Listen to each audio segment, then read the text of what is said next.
अस्सलामुअलैकुम, welcome to food fusion channel. आज आपके लिए तैयार करने वाली हूँ एक बहुत ही उम्दा और आसान रेसिपी। बनाने में नहायत आसान और खाने में तो लाजवाब है। तो चलिए रेसिपी की तरफ बढ़ते हैं, मगर इससे पहले अगर आप चैनल पर नए हैं तो चैनल को सब्सक्राइब कर दें और बेल आइकन प्रेस करना मत भूला करें ताकि मेरे तमाम तरह नोटिफिकेशन आपको मिलते रहें। तो यहाँ पर बिस्मिल्लाहिर्रहमानिर्रहीम करते हैं। सबसे पहले मैंने यहाँ पर करेलों को छील कर दरमियान से काट लिया है। ये 1 किलो करेले मैंने लिए हैं। अब मैं इन्हें नमक लगाकर रख दूंगी 2 से ढाई घंटे के लिए। इसमें यह होगा कि इनकी कड़वाहट अच्छे से निकल जाएगी और ये ज़बरदस्त तरीके से तैयार हो जाएंगे। तो 2 घंटे के बाद करेलों को मैंने नमक से हटाकर धो लिया है। अच्छे से धोकर निचोड़ कर मैंने आपके सामने इन्हें एक ट्रे में खुला खुला रख दिया है। अब चलते हैं इसके शुरू के अज्जा की तरफ। तो अज्जा मैं आपको बताती चलूँ, 5 से 6 अदद प्याज लिए हैं, आधा चम्मच नमक, आधा चम्मच सुरख मिर्च, थोड़ा सा गर्म मसाला, 1.5 चम्मच खुश्क धनिया और थोड़ी सी काली मिर्च ली है। ये हमारे शुरू के अज्जा हैं।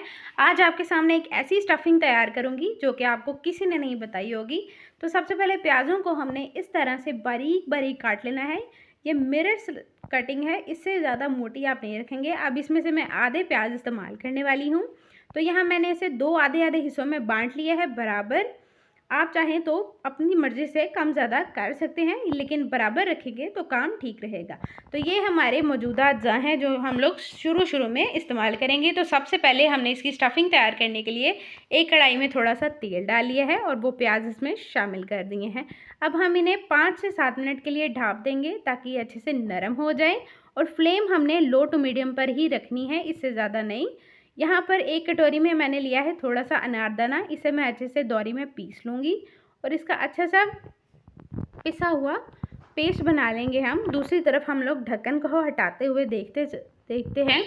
यहाँ पर प्याज मेरे अच्छे से नरम हो गए हैं। तो बारी है हमारे स्पाइसेस की। सबसे पहले तमाम तरह मसाला जात शामिल कर दिए जाएंगे। अब इन्हें अच्छे से मिक्स करूँगी मैं आपके बिल्कुल सामने, और इन्हें इसी के साथ साथ थोड़ा सा हमने चम्मच के साथ ही भूनना है और इन्हें अच्छे से पीस लेना है ताकि जो हमारी स्टफिंग है वो बहुत अच्छे से तैयार हो जाए। ये स्टफिंग बहुत ही यूनिक है, आपने पहले कभी भी नहीं ट्राई की होगी। इसका जायका भी बहुत ही लाजवाब होता है। तो यहाँ हमने जिस तरह से मैं आपको ये भून कर दिखा रही हूँ, आपने बिल्कुल इसी तरह से इसे भून लेना है जिसे हम टकाटक स्टाइल करते हैं। बिल्कुल इस तरह से प्याज को हम छोटा छोटा मज़ीद कर लेंगे। जितना नरम प्याज होगा उतनी अच्छी स्टफिंग तैयार हो जाएगी। और यहाँ पर मैंने दोरी में जो अनारदाना पीसा था उसमें मैंने 5 से 6 अदद छोटी सब्ज़ मिर्चें काटी हैं। अगर आपके पास छोटी वाली नहीं तो आप बड़ी वाली ले सकते हैं, 2 से 3 अदद। तो ये दोनों अज्जा एक साथ हम इसमें शामिल करके इन्हें भी अच्छे से मिक्स कर लेंगे। इन्हें अच्छे से 1 से 2 मिनट तक इसी के साथ हमने मिक्स करना है और टकाटक स्टाइल में ही भूनते रहना है। इस तरह से ये काफ़ी अच्छे से तैयार हो जाएगी और बहुत ही ज़बरदस्त जायका इसमें शामिल हो जाएगा। कोई भी एक्स्ट्रा चीज़ हमने शामिल नहीं करनी, ये स्टफिंग इसी से तैयार की जाएगी। बहुत है ये इसके लिए। और हम फ्लेम को यहाँ पर बंद कर देंगे और यहाँ पर स्टफिंग को ठंडा होने के लिए रख देंगे ताकि हम इन्हें करेलों में भर सके। तो यहाँ पर इसकी स्टफिंग ठंडी हो गई है। तो करेलों को हमने एक टोकरी में एक साथ रख लिया है। अब इनको भर कर इस तरह से रख लेंगे। तो यहाँ पे अब हमने इन्हें सुई धागे की मदद से सिलाई करना है। आप चाहें तो लपेट लें, ये आपकी अपनी चॉइस है। तो बिल्कुल इस तरह से हमने इन्हें सिलाई कर लेना है, आप देख सकते हैं। और हमने फ्लेम को इस तरह से हाई टू मीडियम पर सेट रखना है और अपने करेले इसमें डाल देने हैं। जैसे ही करेले पकने शुरू हो जाएं, फ्लेम को मज़ीद लो कर दें और ख्याल करते हुए अच्छी तरह से इन्हें गोल्डन ब्राउन फ्राई कर लेना है। बहुत ज़्यादा फ्राई नहीं करना, बिल्कुल इस तरह से जैसा मैंने आपको वीडियो में दिखाया है इसी तरह से फ्राई करेंगे तो ये काफ़ी अच्छे से तैयार हो जाएंगे। और अब मैंने कढ़ाई में से सारा तेल निकाल दिया है, सिर्फ थोड़ा सा छोड़ दिया है ताकि इसका जो बाहर का मसाला है वो भी तैयार हो जाए। तो यहाँ बाकी के प्याज मैं इसमें शामिल कर रही हूँ। अब इन्हें भी हम इसी तरह से ढाँप देंगे ताकि ये भी नरम हो जाए। तो बाकी के अज्जा मैं आपको बताती चलूँ। यहाँ पर मैंने इसे ढाँप दिया है। तो 5 से 7 मिर्चें ली थी छोटे साइज़ की, इन्हें मैंने दरमियान से काट लिया है।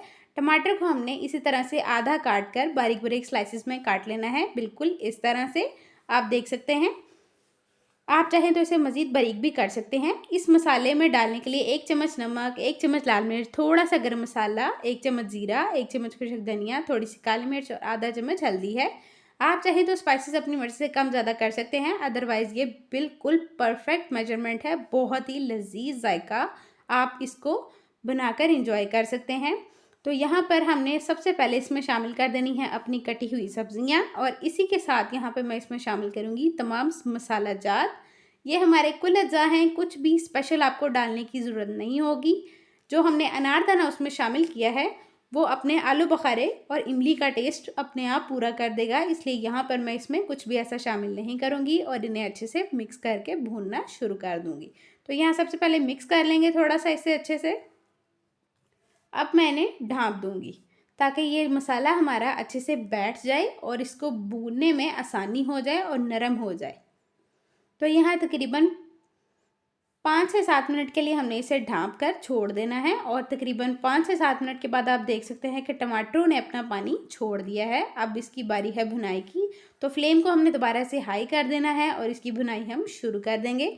तो यहाँ एक ही बार में हमने सारी भुनाई नहीं करनी, थोड़ा सा इसे हम भूनेंगे। इसके बाद हम इसमें अपने जो फ्राई किए हुए करेले हैं वो दोबारा से शामिल करके इसे 5 से 7 मिनट का दम दे देंगे, ताकि हमारे करेले जो हैं वो मज़ीद नरम और जायकेदार हो जाएं, अंदर और बाहर दोनों से। तो बिल्कुल इसी तरह से आपने अगर इस स्टेप को स्टेप बाय स्टेप फॉलो करते हैं तो आपकी रेसिपी भी बहुत ही लाजवाब बनकर तैयार होने वाली है। तो यहाँ अब मैं करेले शामिल कर दूँगी। करेले आपने शामिल करके इन्हें कुछ भी नहीं करना और बस ढाँप देना है। फ्लेम को हमने बिल्कुल दम पे ले जाना है, ताकि 5 मिनट बाद जब हम ढक्कन उठाएं तो इनका फ्लेवर इसमें काफ़ी हद तक मर्ज हो जाए और एक मज़ेदार टेस्ट जो है वो बाहर वाली स्किन को भी लग जाए। तो यहाँ मैं 5 मिनट के बाद ढक्कन हटाया है और आप देख सकते हैं कि मसाले ने अपना बकिया का जो पानी है वो भी छोड़ दिया है। अब बारी है भुनाई की, तो यहाँ पे हम फ्लेम को दोबारा से हाई कर लेंगे और करेलों को बिल्कुल एहतियात से हमने अच्छे से इस मसाले में भून लेना है जब तक तेल जो है वो अलहदा नहीं हो जाता। भुनाई करते हुए ख्याल रखना है कि करेले जो हैं वो बिल्कुल भी ख़राब नहीं हो। 3 से 4 मिनट भुनाई करेंगे और बस हमारा काम यहीं पे ख़त्म हो जाएगा। बिल्कुल इस तरह से आप देख सकते हैं कि मसाले ने तेल छोड़ना शुरू कर दिया है। तो अब बारी है इसके डिश आउट करने की, तो चलिए इसे डिश आउट कर लेते हैं। तो जी माशाल्लाह से अल्हम्दुलिल्लाह, यहाँ पर हमारे ज़बरदस्त मसाला भरे करेले हो गए हैं बिल्कुल तैयार। बहुत ही टेम्पटिंग और ज़बरदस्त रेस्टोरेंट स्टाइल इसकी लुक है आपके सामने बिल्कुल। रेसिपी पसंद आए तो लाइक शेयर सब्सक्राइब करना मत भूला करें, अपना प्यारा सा कमेंट ज़रूर दिया करें और अपनी कमेंट्स के साथ साथ मुझे ये भी बताते रहा करें कि आपको नेक्स्ट किस चीज़ की ज़रूरत है, ताकि मैं वो वीडियो बनाकर आपके लिए अपलोड कर सकूं। मेरी कोशिश होती है कि आप तक एक अच्छा कंटेंट पहुंचाऊं। तो मिलते हैं, अल्लाह हाफिज़।